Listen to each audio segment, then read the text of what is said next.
So I decided to start a company 4 or 5 years ago called Boss Mobility Network. And it was specifically, if you do not want to participate as a driver for other companies, build something that you want. But I didn't see anyone that looked like me. I didn't see any people of color owning companies. So I decided, okay, I'm not gonna start anything. I'm on the side of the life where you gotta end up. So I figured people will come and join us. If we build it, they will come. So I'm gonna offer, if we write up the statutes, the laws, whatever you wanna call it, write up what we want. Yeah, it's like a self-regulatory organization. We have a platform we could use.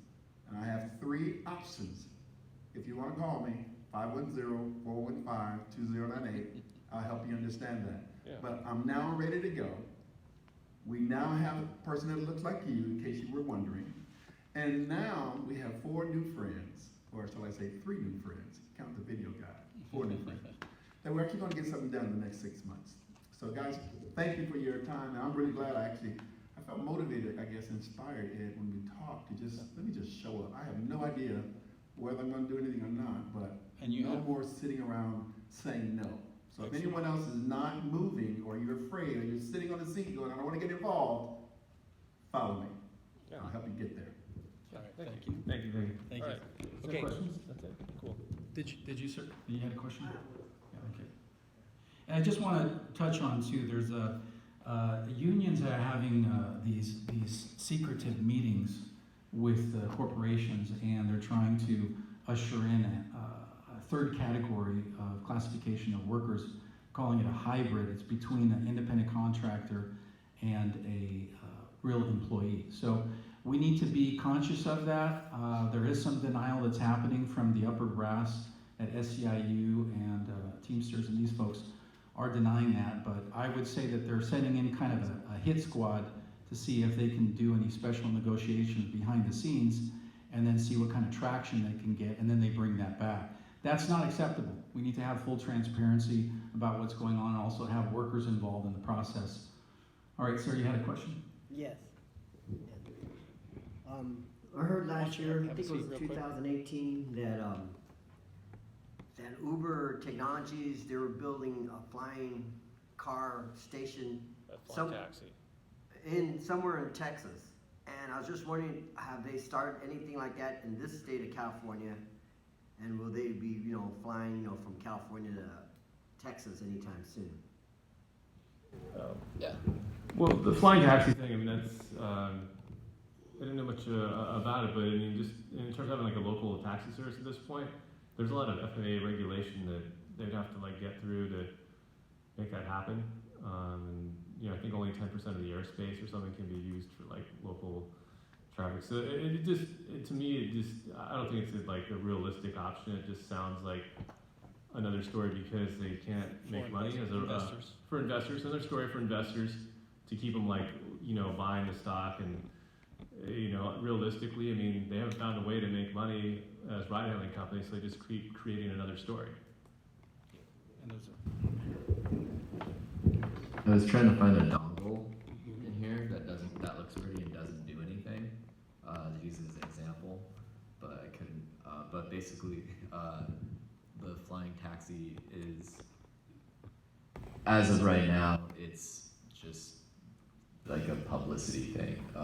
There is research in it. They do have a division dedicated to it. They are spending money in it. But with the FAA regulations, especially in California and San Francisco, trying to fly like commercial, like passenger bearing, say like quadcopters or drones, whatever they're gonna use is gonna. If that happens, we got time. I don't even think it would.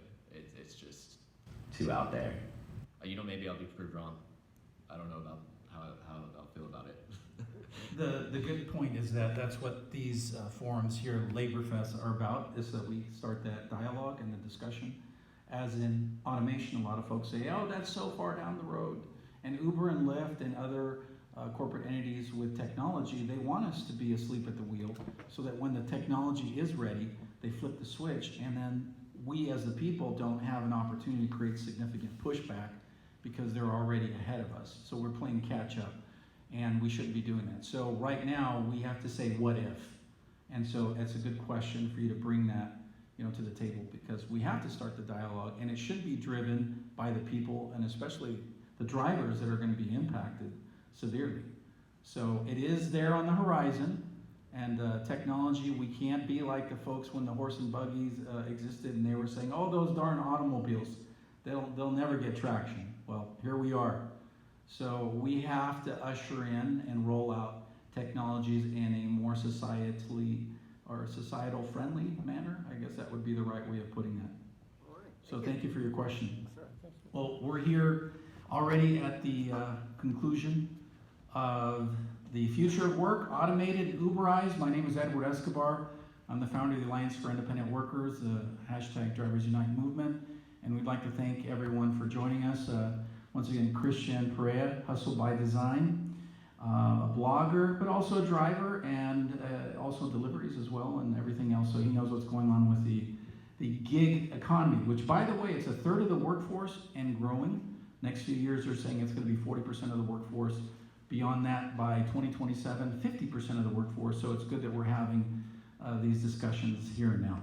And then also Doug O'Connor, the famous O'Connor versus Uber, the settlement that we actually did the work on having rejected, because the judge said it should be $1 billion instead of $100 million for the drivers. So we are keeping our finger on the pulse of what's going on for gig workers in general, not just about drivers, as I mentioned, and also things to prevent full-time employment from being undermined as well. As we move forward, LaborFest 2019, thanks everyone for joining us. Thank you.